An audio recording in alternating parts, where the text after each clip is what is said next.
The events of 1979 in Tselinograd were a demonstration by the resident of Tselinograd, Baurzhan and Karim, which took place on June 16, 1917 years, against of government decision to the German autonomous region in northern Galicia.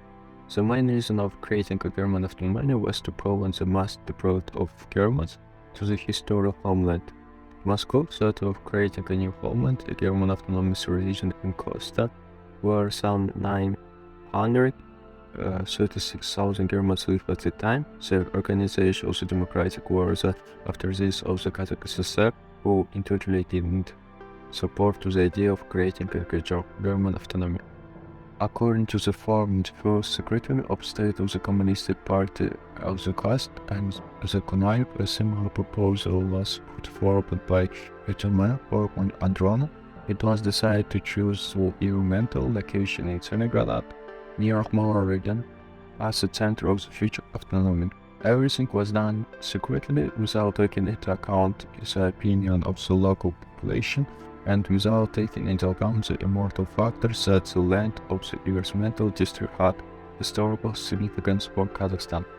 In the morning of June 13, 1979, groups of Kazakhs began to gather in mass in the secretary of Tselinograd near Pioneer Square 5.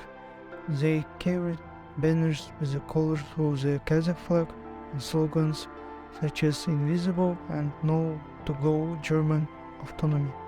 The authorities were asked about the fate of the Kazakh in their own land and what would happen to autonomy as a result. The authorities agreed to the demonstration demands and announced the issue of German autonomy in Kazakhstan was completely off the agenda. In December 1986, there was a rising in Alma-Ata. The reason for the uprising was the change of the top leadership of Kazakhstan. Long before that, criticism of the republic's leadership and personally against the first secretary of a central committee had begun to sound.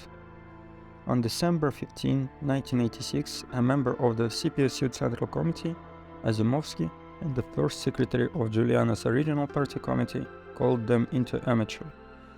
On the morning of December 16, the plenum of the Central Committee of Communist Party of Kazakhstan was held. There was one issue on the agenda, the change of political leadership.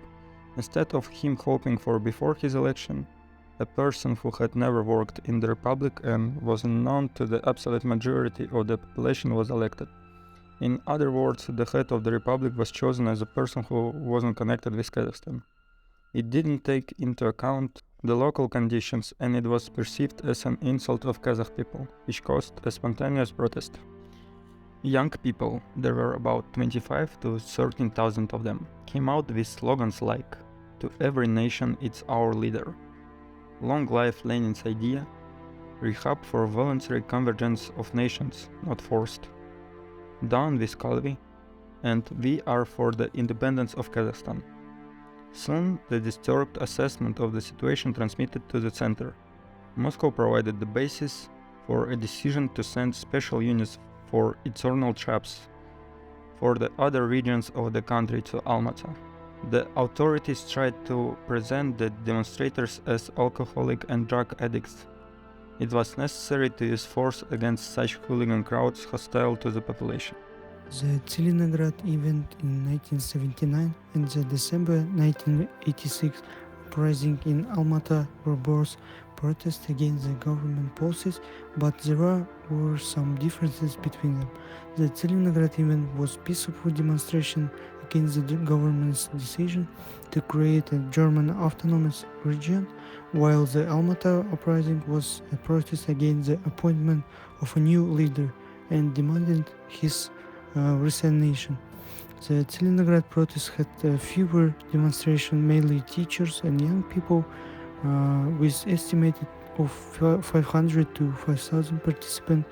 The Alma-Ata protest had more participants, mainly students, with the estimated 30,000 people.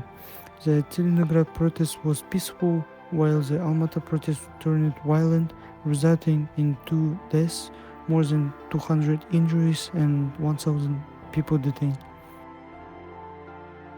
Undoubtedly, the December event and the event in Tselinograd played a generally positive role in the history of Kazakhstan because they contributed to the development of the national consciousness of the Kazakh people and had an impact on the society as a whole and in its political consciousness.